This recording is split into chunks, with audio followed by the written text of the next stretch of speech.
Buletin 1.30 Januari anda bersama saya Asrul Nizam Kadir. Tajuk utama tengah hari ini. Jenazah suami isteri ditemui maut dalam kebakaran, selamat di Kebumi. Penduduk gelisah bangkai ikan cetus pencemaran bau di Kampung Nipah, Pulau Indah.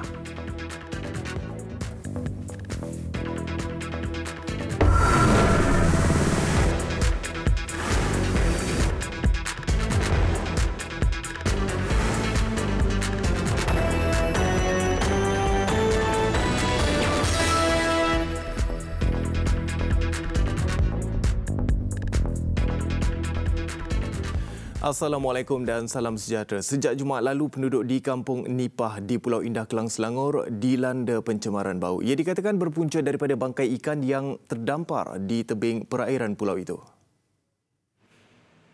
Menurut penduduk, ribuan hidupan laut termasuk udang terdampar sejak beberapa hari lalu. Pencemaran bau menyebabkan perniagaan makanan laut serta kegiatan memancing di kawasan berkenaan terjejas. Penduduk yang ditemui mengesyaki pencemaran berpunca daripada lambakan sampah haram di kawasan itu.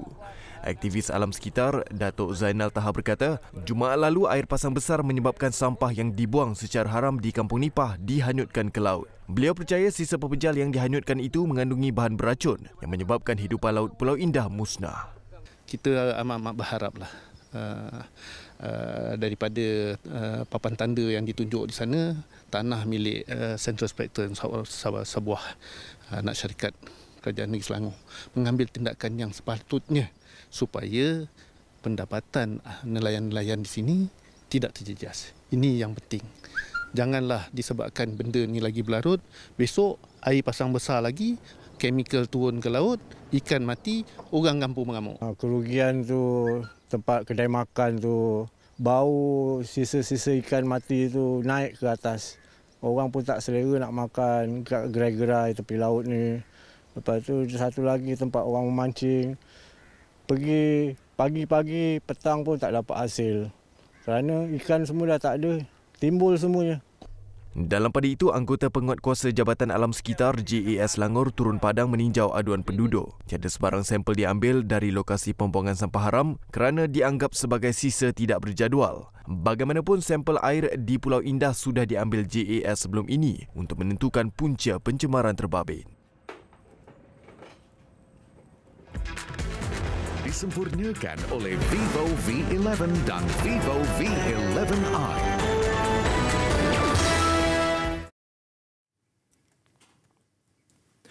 Seorang wanita berusia 28 tahun maut selepas kereta dipandunya terbabas lalu melanggar tiang tol awal pagi tadi. Kejadian berlaku di kilometer 8 Plaza Tol Kempas Lebuh Raya Utara Selatan Plus, arah selatan di Johor Bahru kira-kira jam 3 pagi. Ketua Polis Daerah Johor Bahru Utara, Asisten Komisioner Muhammad Taib Ahmad berkata, mangsa yang dikenali sebagai Tan Kuak Wee disahkan meninggal dunia di tempat kejadian akibat kecederaan parah. Siasatan awal mendapati kemalangan berlaku akibat kereta yang dipandu mangsa terbabas dengan sendiri. Kes disiasat mengikut Seksyen 41-1 Akta Pengangkutan Jalan 1987.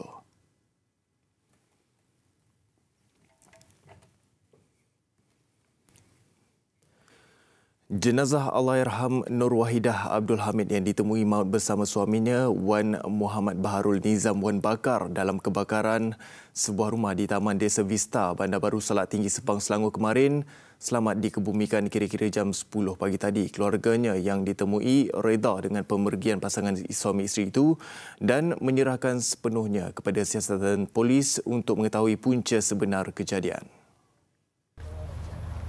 Jenazah Allahyarham Nur Wahidah dikebumikan di tanah perkuburan Masjid An-Najah Air Hitam Kedah berdekatan kampung neneknya. Pemergian pasangan suami isteri itu cukup dirasai keluarga mereka. Memandangkan sebelum ini sibuk melakukan persiapan majlis persandingan yang dijadualkan berlangsung 2 Februari di Kangar Perlis. Selain persandingan di pihak lelaki pada 6 Februari di Besut, Terengganu. Saya tidak ada apa nak ulas lagi lah sebab saya belum lagi berjumpa dengan pegawai penasihat yang berkaitan. Jadi untuk apa-apa ulasan daripada saya, mana saya tidak ada masalah. Sebab saya pun tidak mendapat fakta kes yang tepat daripada pihak pegawai penasihat. Semalam, kes pasangan suami isteri itu diklasifikasikan semula sebagai kes bunuh. Menurut Ketua Jabatan Siasatan Jenayah Selangor, Senior Assistant Commissioner Fazil Ahmad, ia berdasarkan laporan awal bedah siasat mangsa wanita mendapati ada kesan kecederaan akibat hentakan benda keras di kepala. Kedua mangsa adalah pejabat awam yang bertugas di Jabatan Pendaftaran Negara JPN Putrajaya.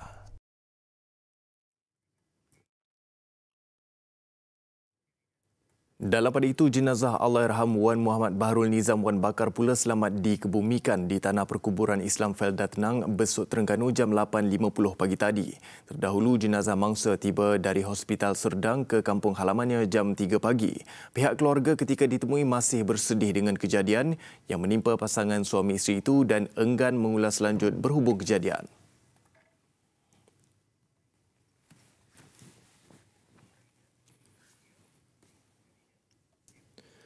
Parlimen Malaysia perlu mempunyai kuasa otonomi dan mempunyai wibawanya sendiri jika mahu mencapai parlimen bebas bertahap antarabangsa. Speaker Dewan Rakyat Datuk Muhammad Arif Mat Yusof berkata ia satu daripada inisiatif perubahan atau reformasi parlimen yang perlu diwujudkan secepat mungkin. Beliau berkata demikian selepas mengetuai lawatan kerja bersama ahli Parlimen Malaysia ke United Kingdom baru-baru ini. Butirannya bersama Haliza Hashim di London. Delegasi lawatan kerja seramai 10 orang ini terdiri daripada ahli parlimen merentas ke semua parti dan pegawai Dewan Rakyat. Objektif lawatan termasuk menimba pengalaman dari Parlimen UK seperti mewujud dan mengendalikan sistem jawatan kuasa khas serta mempelajari cara-cara mengendalikan urusan mesyuarat dengan lebih teratur. Saya ingat rangka pentadbiran yang lebih baik pada Malaysia ialah sistem UK itu mewujudkan satu komisen di mana terdapat setiausaha parlimen, clerk of the house, dan di samping itu kita adakan juga seorang yang berlaku sebagai CEO parlimen, iaitu apa yang dianggap di sini sebagai Director General, yang dinamakan sebagai Director General of Parliament. Ini lebih profesional, lebih moden, lebih efisien. Ini cara kehadapan. Dan kalau kita nak mencapai tahap antarabangsa, ini harus dilakukan. Sebab ada international benchmark, CPA, Commonwealth Parliamentary Association. Dato' Arif menegaskan UK dianggap istimewa kerana ia adalah tempat bermulanya sistem demokrasi berparlimen.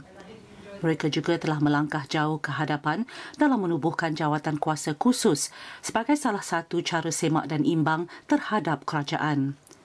Mulai Mac ini, sekurang-kurangnya 6 jawatan kuasa pilihan khas baru akan ditubuhkan di Parlimen Malaysia menggunakan model yang dipraktikkan di UK. Ahli Parlimen Malaysia turut berada di House of Commons ketika sesi soal jawab dengan Perdana Menteri UK Theresa May mengenai usul Brexit, iaitu pengunduran UK dari Kesatuan Eropah EU. Soalan-soalan yang dikemukakan di sini adalah pendek belaka. Tak semacam di Malaysia. Mereka panjang-panjang lah. Mereka pendek, ringkas, tepat, dan jawapan pun ringkas dan tepat. Sebab itu dalam masa sejam banyak soalan boleh diajukan kepada menteri, sesiapa sajalah menteri yang terlibat pada hari itu, dan menteri pun akan menjawab secara yang paling ringkas. Tak macam apa yang berlaku di Malaysia. Kadang-kala jawapannya meleret-leret, soalannya meleret-leret, ada pencelahan yang agak melampau kadang-kala. Tak berlaku di United Kingdom. Program komprehensif lawatan kerja delegasi Malaysia termasuk bertemu dengan Persatuan Parlimen Commonwealth CPA dan Yayasan Westminster untuk Demokrasi. Mereka juga berkesempatan mempelajari sistem Komisen Parlimen UK dan mengkaji cara pembayaran allowance ahli parlimen. Haliza Hashim, TV3, London. Jabatan Pengangkutan Jalan JPJ Johor akan memasang kamera GoPro pada kenderaan penguat kuasanya termasuk motosikal yang akan digunakan sepanjang tempoh operasi Tahun Baru Cina yang bermula semalam hingga 12 Februari ini. Kita akan membuat rakaman video atau gambar yang kita panggil sebagai sistem GoPro. GoPro ni macam kamera yang kita letakkan di kenderaan JPJ akan merakamkan setiap kesalahan yang dilakukan oleh pengguna jalan raya. Beliau berkata demikian dalam satu operasi di Terminal Pengangkutan Awam Lakin, Johor Bahru malam tadi. Ujarnya kamera itu akan turut digunakan oleh anggotanya yang menyamar sebagai penumpang bagi merakam kesalahan trafik terutama yang dilakukan oleh pemandu bas ekspres. Bagi memastikan kelancaran trafik, tarikh larangan pemanduan kenderaan barangan ditetapkan pada 2 hingga 4 Februari iaitu sebelum hari perayaan serta selepas perayaan pada 9 dan 10 Februari. Seramai 150 anggota penguatkuasa akan terlibat dalam operasi JPJ di seluruh Johor.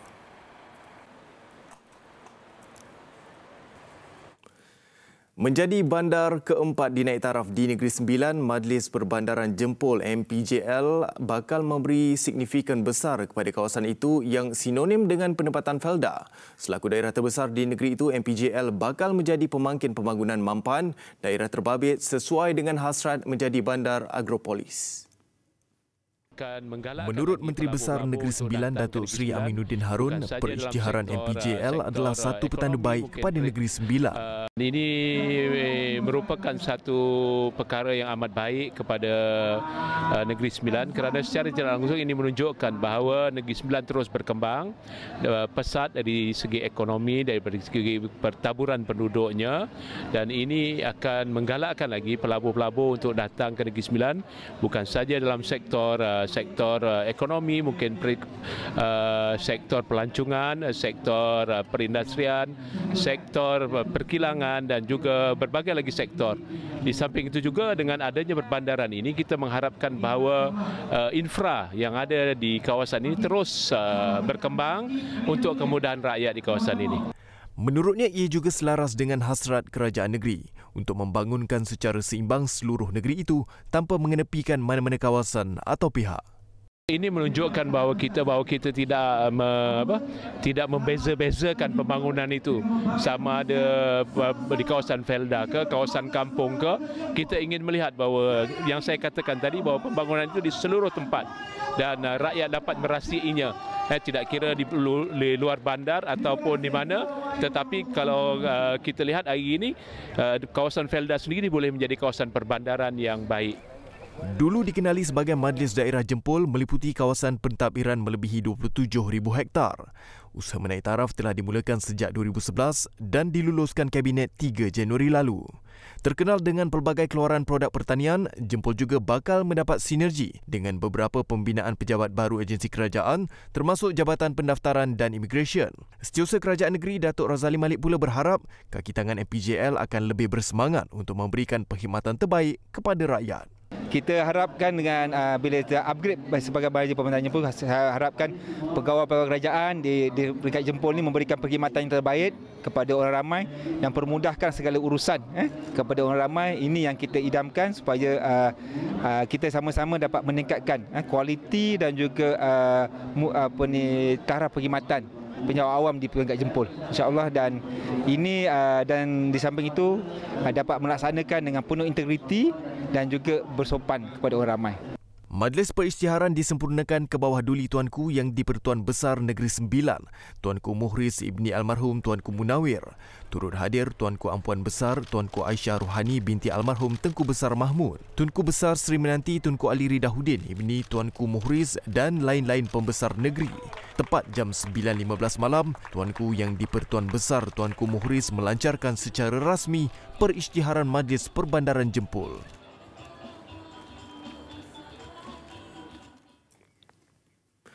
Kerajaan perlu mewujudkan dasar ekonomi yang lebih jelas untuk merangsang persekitaran ekonomi yang berdaya saing. Menurut Ketua Ekonomi Alliance Bank Malaysia Berhad Manukaran Motin, dasar ekonomi yang jelas akan mengurangkan kekeliruan dalam pasaran. I would say that much can be done. Okay, there is no clear direction on the construction sector. Itself. There's too much of divergence, from the ministers, especially if you look at the ECRL. We don't want to see the people are looking at it. That these are the flip-flop policies and all that. Beliau ditemui di luar Forum Tinjauan Ekonomi dan Strategik Malaysia 2019 malam. Manukaran turut menyarankan kadar gaji di Malaysia perlu berkembang pada purata pelarasan inflasi tahunan 3.5% untuk membolehkan negara mencapai status berpendapatan tinggi menjelang 2023.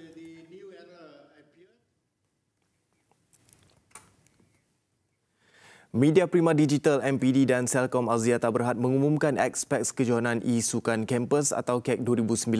Kejohanan ini adalah yang pertama menampilkan pasukan e-sports institusi pengajian tinggi di seluruh negara yang bertanding bagi merebut hadiah tunai terkumpul berjumlah RM180,000. Dianjurkan My Game On dengan kerjasama rakan e-sports mereka Kitaman, acara ini akan diadakan di 5 zon berbeza di seluruh negara. Hadiah utama tunai boleh dimiliki semua peserta yang bertanding dalam 3 kategori permainan berbeza: Mobile Legends, Pro Evolution Soccer 2019 dan Dota 2. We'll be in 6 different locations: Central, South, East, Borneo and Eastern, and the grand final will be in Klang Valley. Yeah. When it will be held in February until end of April. Menurut Ketua Pegawai Eksekutif MPD Rafiq Razali, Media Prima Digital sangat komited dalam membangunkan industri e-sports di Malaysia dan berharap dapat mendidik lebih 1 juta siswa dan siswi dari semua institusi pendidikan tinggi di seluruh negara tentang budaya healthy gaming. We feel that having a campus versus campus sort of like competition can sort of like raise the spirit of the over 1 million students in the higher learning institutes in Malaysia, and by doing that, give us a new audience that would sort of like support esports moving forward. Memandangkan esports akan dipertandingkan pada Tamasya Sukan C akan datang dapat mempertingkatkan lagi industri esports dan permainan video di rantau Asia Tenggara. Kita ke laporan antarabangsa. 2 orang maut dalam letupan bom tangan menyasarkan sebuah masjid di selatan Filipina awal pagi ini. Insiden itu turut mencederakan 4 yang lain. Menurut jurucakap tentera, Lieutenant Colonel Gary Besana, sebutir bom tangan dilemparkan ke dalam masjid ketika kesemua mangsa sedang tidur di dalam Masjid Zamboanga. Masjid itu terletak dalam penempatan majoriti Islam di Filipina, iaitu di Kepulauan Holo. Serangan terbabit katanya dilakukan 3 hari selepas letupan maut di sebuah gereja Katolik yang meragut 21 nyawa. Pihak berkuasa memberitahu masih terlalu awal untuk memutuskan jika serangan ke atas masjid itu adalah perbuatan balas dendam pihak tertentu susulan kejadian di gereja berkenaan.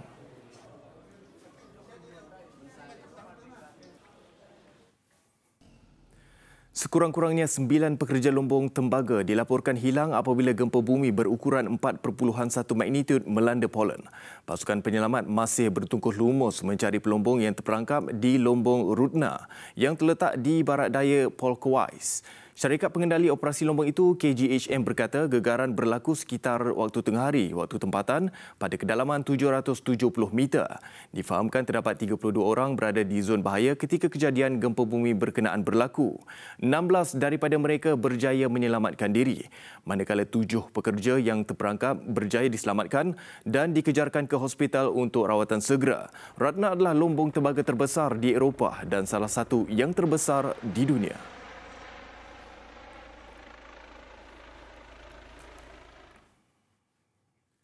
Ahli Parlimen United Kingdom akhirnya memberi sokongan kepada usul Perdana Menteri Theresa May berhubung perjanjian Brexit dengan syarat perubahan dilakukan dalam isu membabitkan sempadan Ireland. Dengan undian sebanyak 317 berbanding 301, Parlimen Britain mencapai satu keputusan yang memberangsangkan 2 minggu selepas menolak perjanjian Brexit May. Majoriti 16 undi yang memihak pada usul May memberi mandat kepadanya untuk kembali ke Brussels bagi memulakan semula rundingan. Keputusan undian itu memberi petunjuk bahawa Brexit mungkin memenangi undi terakhir yang kritikan di Parlimen Britain jika perubahan dilakukan dalam isu sempadan Ireland. May bagaimanapun menegaskan bahawa untuk berunding semula dan meyakinkan kesatuan Eropah EU bukanlah satu perkara yang mudah. Britain dijadualkan meninggalkan EU pada 29 Mac ini.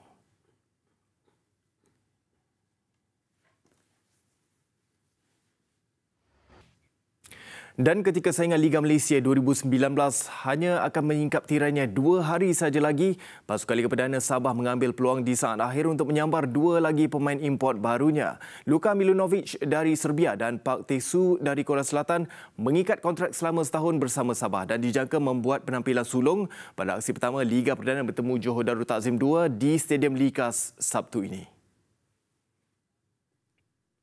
Majlis memperkenalkan dua pemain import baru itu diadakan di Kompleks Sukalika sambil disaksikan Presiden Persatuan Bola Sepak Sabah, Datuk Peter Anthony. Milanovic yang merupakan bekas pemain import Melaka United pernah beraksi bersama pasukan bawah 21 tahun Serbia. Sementara Teisu sebelum ini beraksi bersama Hwaseong FC di Korea Selatan. Kehadiran dua pemain itu menyaksikan Sabah kini sudah mempunyai 3 pemain import termasuk Rodolju Ponovic dari Serbia dan kini hanya perlu mencari seorang lagi pemain bagi melengkapkan kuota pemain import. Kemungkinan akan ada lagi tambahan seorang lagi yang tengah kita cari di warisan penyarang. Tapi disebabkan liga atau perlawanan ini akan bermula pada Sabtu ini. Dan ini membolehkan kita, kemungkinan kita akan gunakan kalibat yang lain yang ada.